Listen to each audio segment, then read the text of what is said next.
Okay, so these problems here come from Black Pen, Red Pen.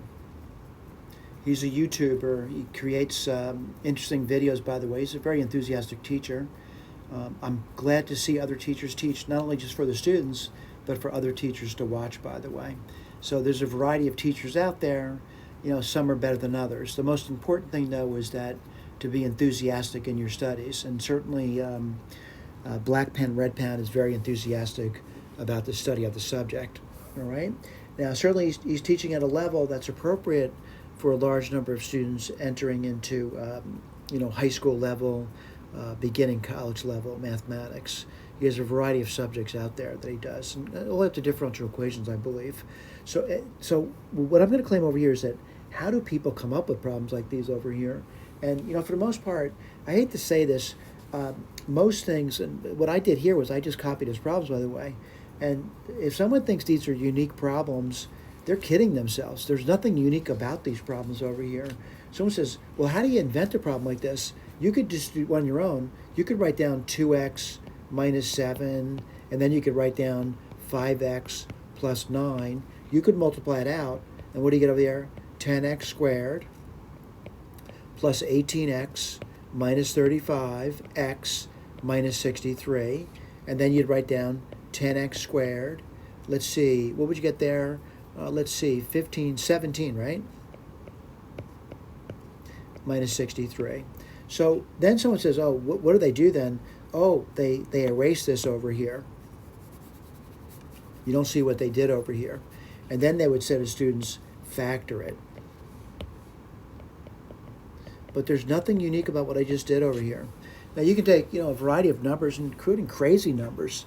You could take numbers that think are really outrageously large or small, whatever, and do this. Now, if I were looking at this problem over here, what would I be looking at? I'm not going to look at the AC rule on it. I would give it a try and look at this thing over here.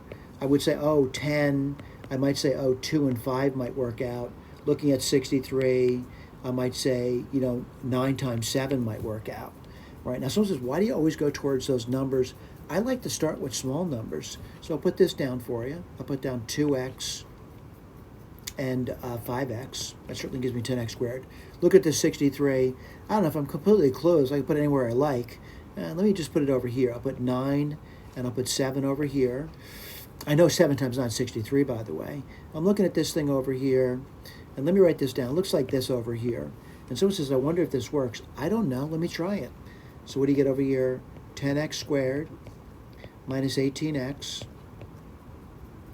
Whoops, I made a mistake already, didn't I? And let me just revise it. And I just noticed it. It's important, right? Even though I just wrote the problem, I can't remember. I can't remember what I wrote down. That's an important thing, by the way.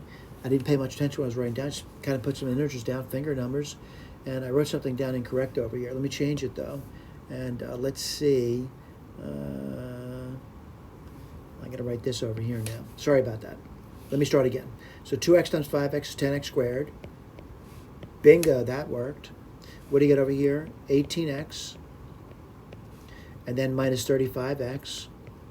And then what do you have there? Minus 63. Now, certainly I get the first and last term of my trial and error technique. And what's this over here? If you look at that, let's see. Oh, look at that, minus 17.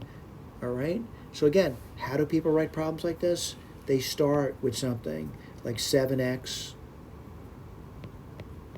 minus 9x. I'm sorry, minus 9.